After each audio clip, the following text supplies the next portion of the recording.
الحمد لله رب العالمين، الصلاة والسلام على سيد الأنبياء والمرسلين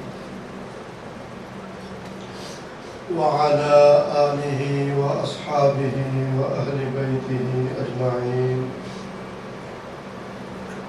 أما بعد، فأعوذ بالله من الشيطان الرجيم. بسم الله الرحمن الرحيم. قل إن كنتم تحبون الله فاتبعوني يحببكم الله. صدق الله مولانا العظيم، وبلغنا رسوله النبي الكريم الأمين، ونحن على ذلك لمن الشاهدين والشاكرين، والحمد لله رب العالمين. تمام حمد و ثنا اللہ وحدہ لا شریک کی ذات کے لائق، جو ساری کائنات کا خالق و مالک، تمام مخلوق کا رازق، وحدہ لا شریک رب ہے. کائنات کا ہر ذرہ اس کے حکم کا محتاج ہے. اس کی رضا، اس کی مرضی، اس کی اجازت کے بغیر پوری کائنات میں سے ایک ذرہ بھی اپنی جگہ سے حرکت نہیں کرتا. درود لامحدود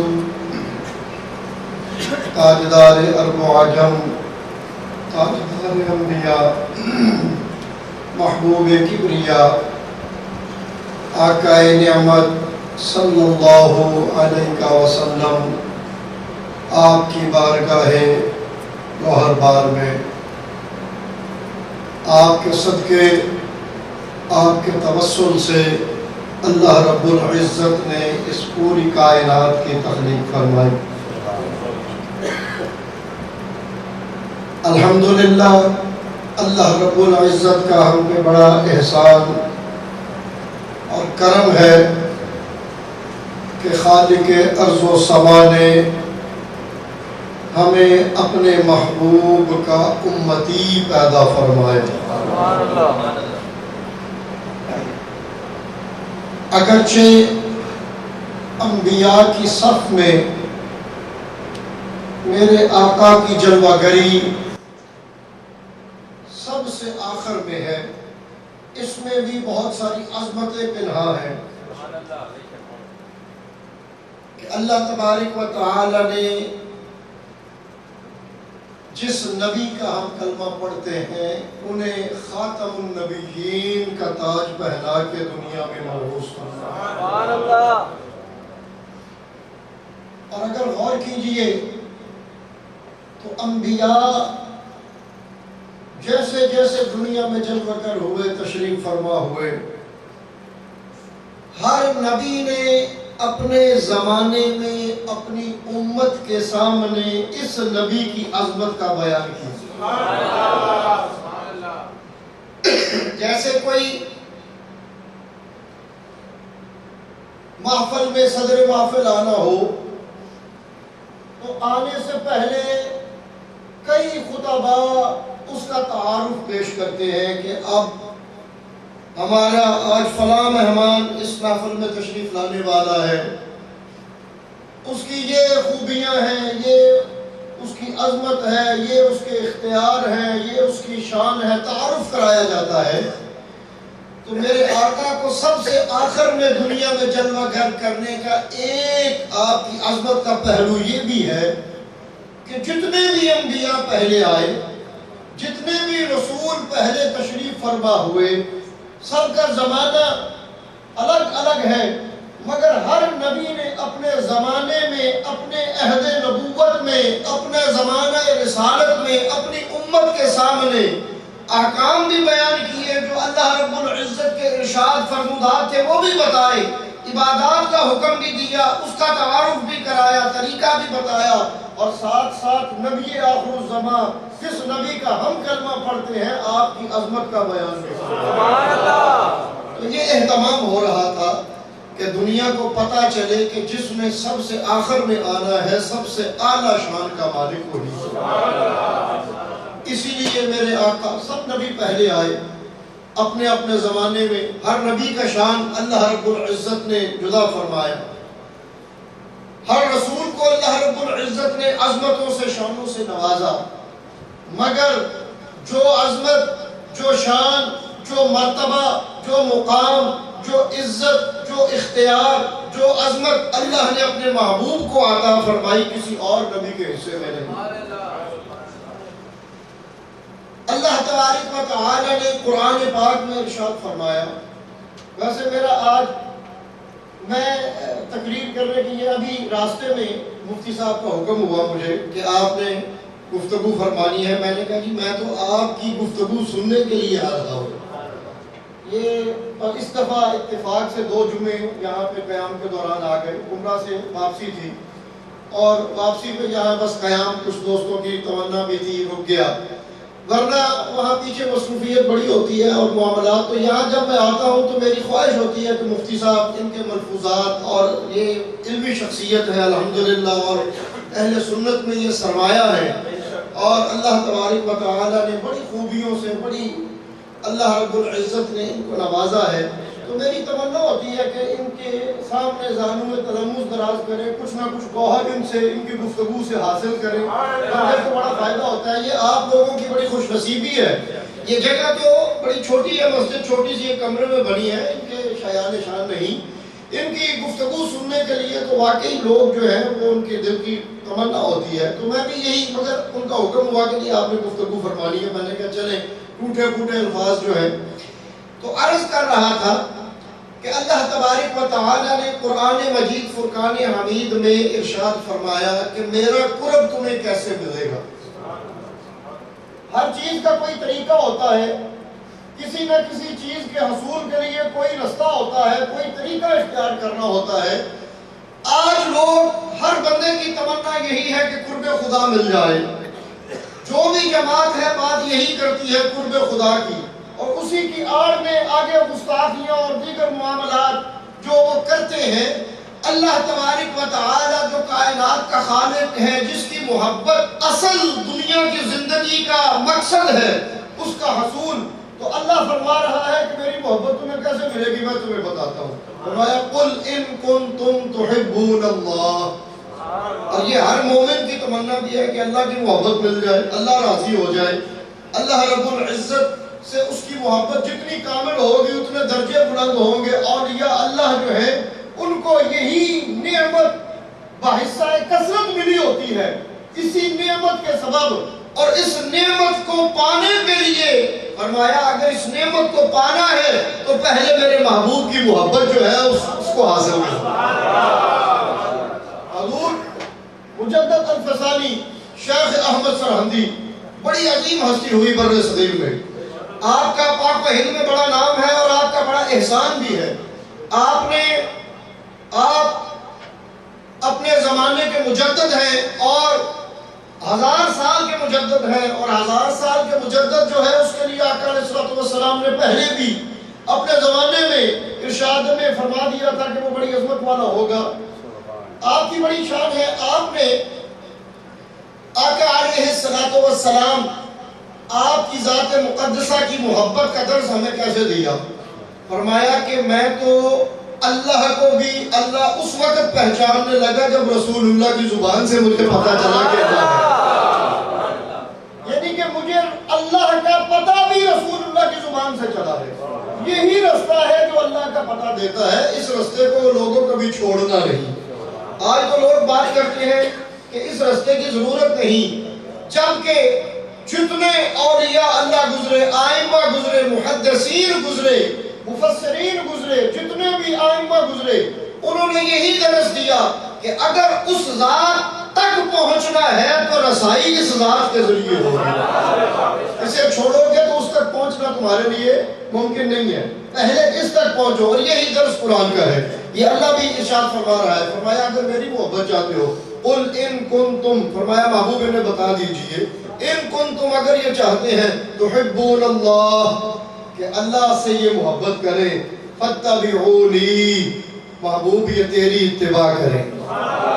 اب اتباع جو ہے یہ اطاعت اور چیز ہوتی ہے، اتباع اور چیز ہوتی ہے. اطاعت سختی سے بھی ہوتی ہے، اطاعت بزور جبر بھی ہو جاتی ہے، حکم ہو جاتا ہے ایسے کرنا ہے.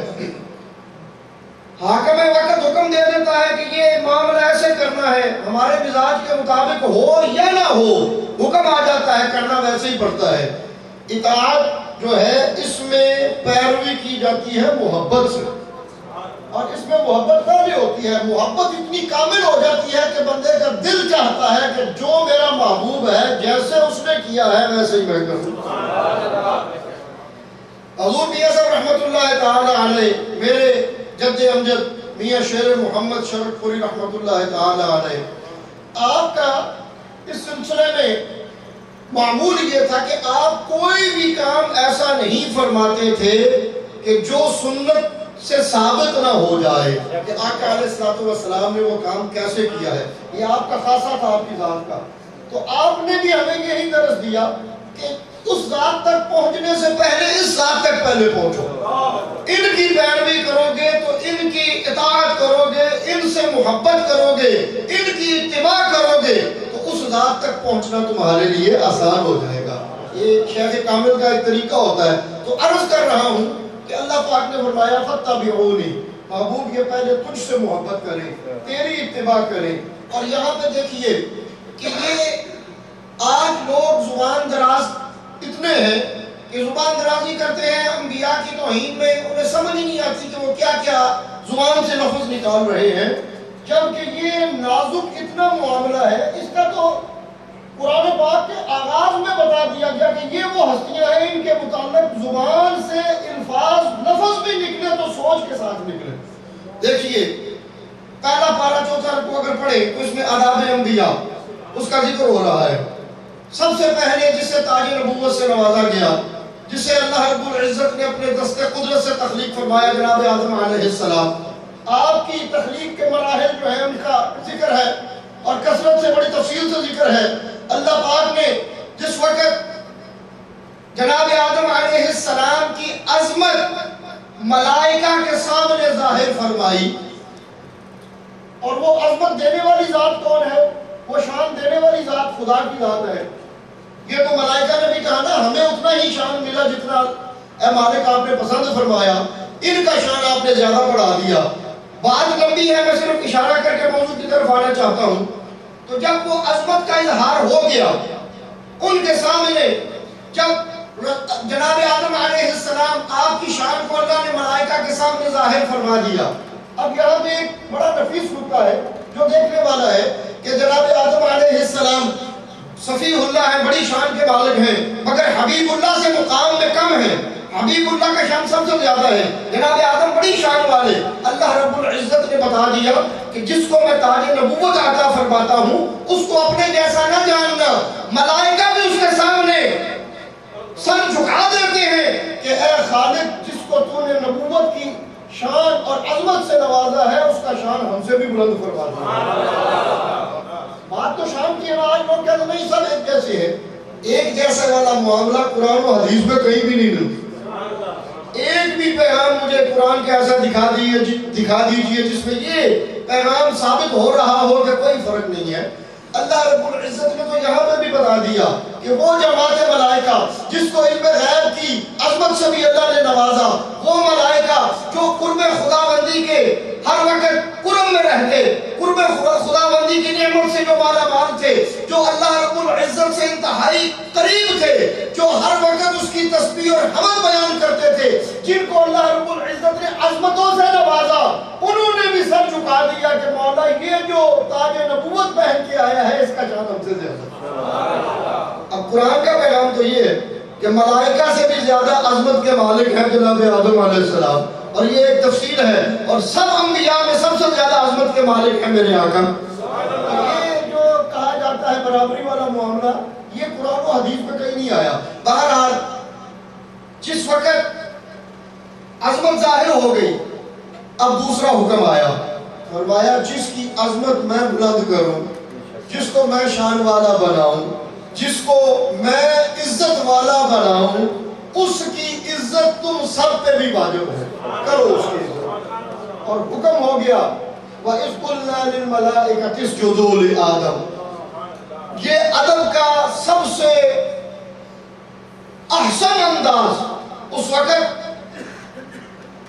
سجدہ دو طرح کا جس کی اجازت تھی، ایک عبادت کا، ایک تعظیم کا، جو انبیاء کے زمانے میں رائج رہا، یہ ایک الگ موضوع ہے۔ ہمارے آقا جب دنیا میں جلوہ گر ہوئے تو وہ عظمت والے سجدے کی ممانعت آ گئی، فرمایا اب سجدہ صرف اللہ کی عبادت والا ہے، دوسرا آج سے نہیں ہوگا۔ ورنہ انداز بالکل ایک ہی تھا، نیت کا فرق ہوتا تھا کہ یہ میں سجدہ کس بات کا کر رہا ہوں، ماتھا اسی طرح زمین پہ، ناک اسی طرح زمین پہ، ایک عبادت والا، ایک تعظیم والا اس وقت رائج تھا۔ فرمایا انداز وہ اختیار کرو کہ کسی کو شک نہ رہے کہ اللہ انبیاء کی عظمت کروا رہا ہے، تعظیم کروا رہا ہے۔ اور ایک نے انکار کیا، انکار بھی شان کا انکار نہیں کیا، اس نے یہ نہیں کہا کہ یہ نبی شان والا نہیں ہے۔ آج تو لوگ یہ کہتے ہیں نبی کا کیا شان ہے، جملہ منہ سے نکالتے ہیں اور سوچتے بھی نہیں کہ یہ جملہ اس کا انجام کیا ہوگا۔ ایک جملے کی پکڑ اتنی سخت ہوگی کہ پوری زندگی کا سرمایہ ضائع ہو جاتا ہے۔ ایک جملہ زبان سے نکلے، یہ ایسا موضوع ہے، یہ ایسا ادب کا تقاضا ہے کہ ایک جملہ بھی اگر گڑبڑ ہو گیا تو سارا زندگی کا سرمایہ ضائع ہو جاتا ہے۔ یہ قرآن بتا رہا ہے۔ اس نے جملہ کیا بولا؟ اس نے کہا عظمت میں نبی بھی شان والا ہے مگر میری شان زیادہ ہے۔ اس نے انکار نہیں کیا، یہ نہیں کہا کہ نہیں۔ آج لوگ انکار کر دیتے ہیں نا کہ نبی کو کیا شان ہے، ہم جیسے ہی ہیں، ہم ہماری طرح ہی کھاتے، اور جملے بولتے ہوئے وہ سوچتے بھی نہیں ہیں کہ یہ جملے لکھے بھی جا رہے ہیں اور ان کو لکھنے والا لکھ بھی رہا ہے، اور اس کی بارگاہ میں ان کا کتنا بڑا جو ہے یہ جرم ثابت ہو رہا ہے، اور وہ اس کو کتنا ناپسند فرما رہا ہے۔ وہ اپنی باتوں میں لگے رہتے ہیں۔ ایک جملہ وہ اس نے جو بولا، اس نے کہا کہ انا خیر منہ، اور اس کا اللہ رب العزت نے اس سے اقرار بھی کروایا۔ دو جگہ قرآن پاک میں ہے کہ میں نے حکم دیا تھا سجدہ کرو، تو نے کیوں نہیں کیا؟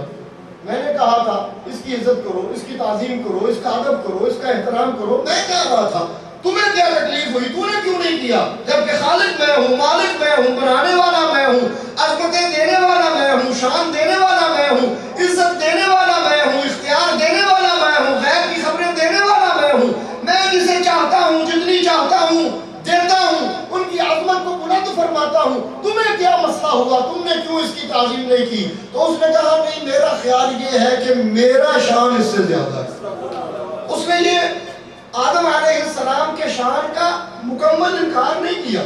دیکھیے اب تو لوگ مکمل انکار کر رہے ہیں نا، اس سے بھی بڑے جملے بول رہے ہیں، اس سے بھی زیادہ بے باکی سے انبیاء کی توہین کر رہے ہیں۔ اس نے یہ نہیں کہا کہ جناب آدم علیہ السلام کا شان نہیں ہے، یا یہ شان والے نہیں ہیں، یا یہ عظمت والے نہیں ہیں۔ اس نے کہا نہیں، اگر موازنہ کیا جائے، تقابل کیا جائے تو میرا زیادہ ہے، شان ان کو بھی دیا ہے مگر مجھے زیادہ دیا ہے۔ اللہ رب العزت نے اس ایک جملے پہ کتنی سخت گرفت فرمائی، ذرا غور کیجئے۔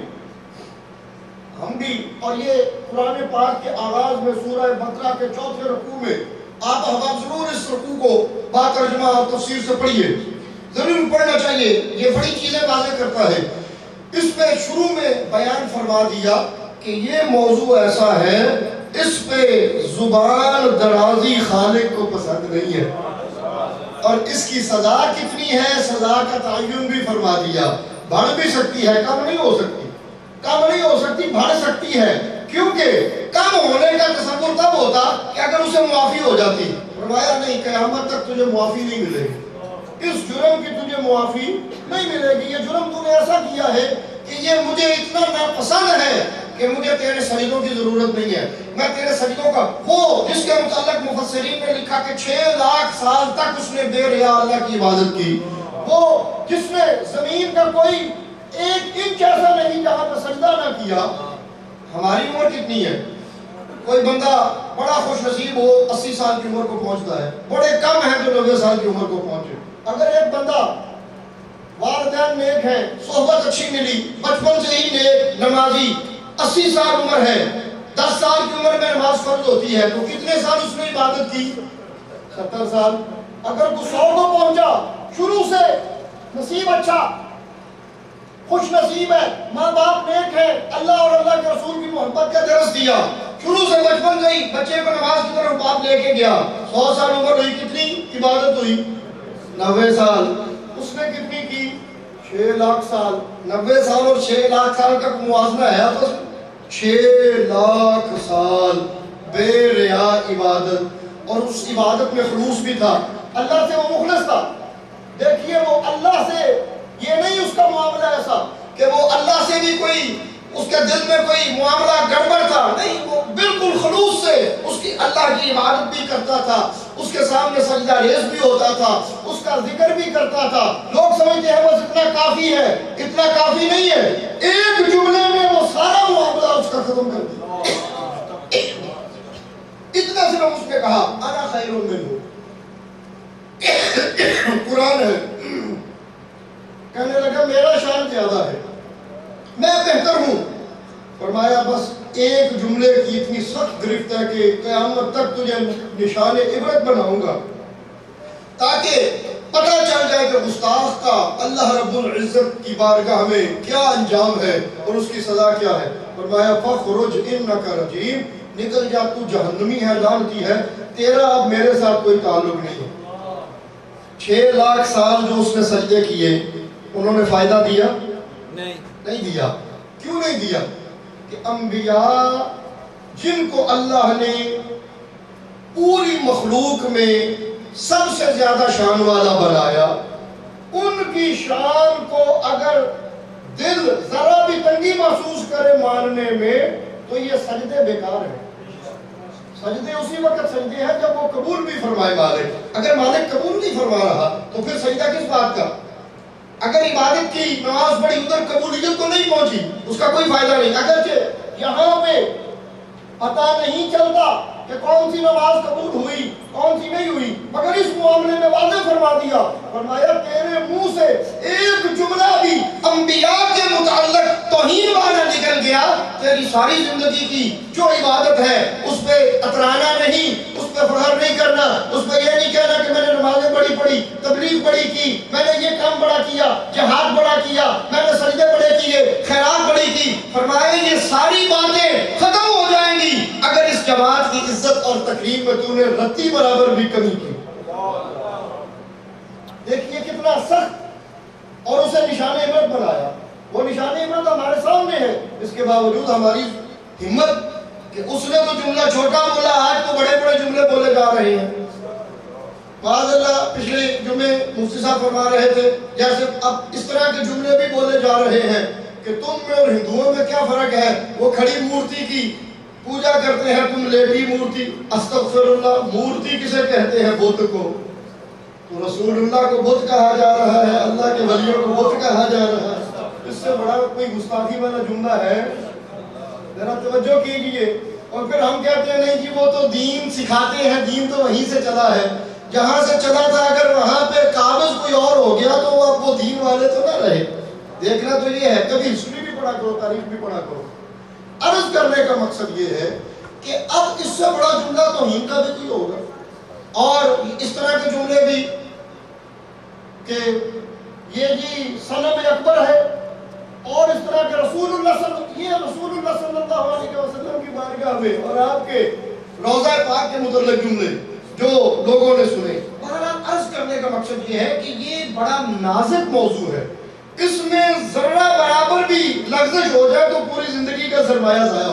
دیکھیے قرآن پاک میں اللہ تبارک و تعالیٰ نے فرمایا یا ایھا الذین آمنوا، سورہ حجرات دوسری آیہ مبارکہ، لا ترفعوا اصواتکم فوق صوت النبی ولا تجهروا له بالقول كجهر بعضكم لبعض ان تحبط اعمالكم وانتم لا تشعرون۔ فرمایا تمہیں شعور بھی نہیں ہونے دینا، یہ بڑا سخت سزا کا پہلو ہے۔ فرمایا توبہ کا حق بھی تم سے اللہ جو ہے وہ سلب کر لے گا، کہ تم تو حضرات رہو گے، تمہاری نمازیں پڑھی ہیں، تمہیں شعور ہی نہیں ہوگا کہ تم کر کیا بیٹھے ہو، تمہارے یہ اعمال کدھر گئے، تمہارا معاملہ کیا ہوا، تمہارا نامہ اعمال خالی کیوں ہے، گناہوں سے پر کیوں ہے، نیکیوں والا فرمایا تمہیں شعور بھی نہیں ہوگا۔ کبھی پڑھیے نا سورہ حجرات کا پہلا رکوع، اللہ رب العزت کو اپنی محبوب کی عظمت اور شان کا اتنا خیال ہے. ابو لہب نے کہا نا رسول اللہ کی بارگاہ میں ذرا سی گستاخی کی، قرآن کی سورہ نازل فرمایا تبت یدا ابی لہب وتب ما اغنی عنہ مالہ وما کسب سیصلی نارا ذات لہب وامرأتہ حمالۃ الحطب فی جیدہا حبل من مسد. وہ ایک اور گستاخ تھا، اس نے رسول اللہ کی بارگاہ میں گستاخی کی. فرمایا ہمازٍ مشاء بنمیم مناع للخیر معتد عظیم عتل بعد ذلک زنیم. کہ بڑا یہ کبھی اللہ کسی کا پردہ چاک نہیں فرماتا، اس کا فرما دیا. فرمایا تو تو نطفہ حرام کی پیداوار ہے. سورہ قلم 29واں پارہ پہلا رکوع پڑھ کے دیکھیے. فرمایا عتل، پہلے اور بڑی مذمت فرمائی اور آخر میں فرمایا عتل بعد ذلک زنیم، تو تو زنا کی پیداوار ہے. اس نے جب یہ سنا تو وہ تھا بڑا نامی گرامی، مکے کا بڑا چودھری، فوراً ماں کے پاس گیا، تلوار نکال لی، کہنے لگا اگرچہ ہم اس نبی کو مانتے نہیں ہیں، اس کے پیغام کو نہیں مانتے، مگر یہ ہمیں یقین ہے اس کی زبان سے جو نکلتا ہے نا ہوتا سچ ہے. تو میں تلوار سے آج تیرا سر قلم کر دوں گا، بتا میرا باپ کون ہے. اس نے کہا اگر اس نبی نے پھر تیرا پردہ چاک کر دیا ہے، اللہ نے نہیں رکھا، تو پھر سن لے، تیرا باپ اس قابل ہی نہیں تھا کہ اولاد پیدا کرتا، تو فلاں کا نطفہ ہے. اس نے گستاخی کی. دیکھیے اللہ کو اپنے محبوب کی بارگاہ کے آداب کتنے ان کا خیال ہے. کہ ذرا یہ موضوع بڑا طویل ہے، وقت ہو گیا جمعے کا. تو دوستان عزیز، کامیابی اسی کو ملے گی جو رسول اللہ کی محبت کو زینہ بنائے گا. جو اس زینے کو چھوڑے گا ان سجدوں نے کچھ فائدہ نہیں دینا. یہ سجدے تب ہی سجدے بنیں گے جب قبول ہو جائے، اور اگر قبول ہی نہ ہوئے، آپ نے نماز پڑھی ادھر سے کاٹا، پھر نماز پڑھی ادھر سے کاٹا، ساتھ ساتھ ہی پھرتا گیا. اور ابھی تو جملے ہی بڑے سخت بولے جاتے ہیں، اتنے سخت جملے گستاخی کے بولے جاتے ہیں کہ ادھر تو وہ جملہ میں سمجھتا ہوں ان جملوں کے مقابلے میں بڑا نرم ہے. شیطان نے یہ نہیں کہا کہ آدم کا شان نہیں ہے، اس نے یہ نہیں کہا کہ میں اس کو شان، فرمایا نہیں شان والا یہ بھی ہے، میرا زیادہ ہے. یہ جملہ بڑا نرم ہے. شان نبی کی اس نے بھی مانی. آج تو مکمل انکار کیا جاتا ہے کہ شان ہے ہی کوئی. کیوں شان والا مانتے ہو؟ جیسے ڈاکیا تھا پیغام لے کے استغفر اللہ، جملے بولے نہیں جا سکتے، وہ جو بولے گا. دوستان عزیز، یہ موضوع بڑا نازک ہے، منزل تک پہنچانے کے لیے اہم وسیلہ ہے.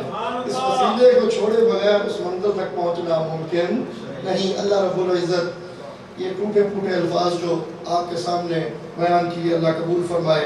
اگر دوران گفتگو کوئی غلطی کوتاہی ہو گئی، اللہ اپنی رحمت کاملہ کا صدقہ معاف فرمائے، اور اللہ ہم سب کو اپنے محبوب کی محبت اور آپ کا ادب کرنے کی توفیق عطا فرمائے. اللہ رب العزت ہم سب کو پکا مسلمان اور مومن بنائے. آخر دعوانا الحمدللہ رب العالمین.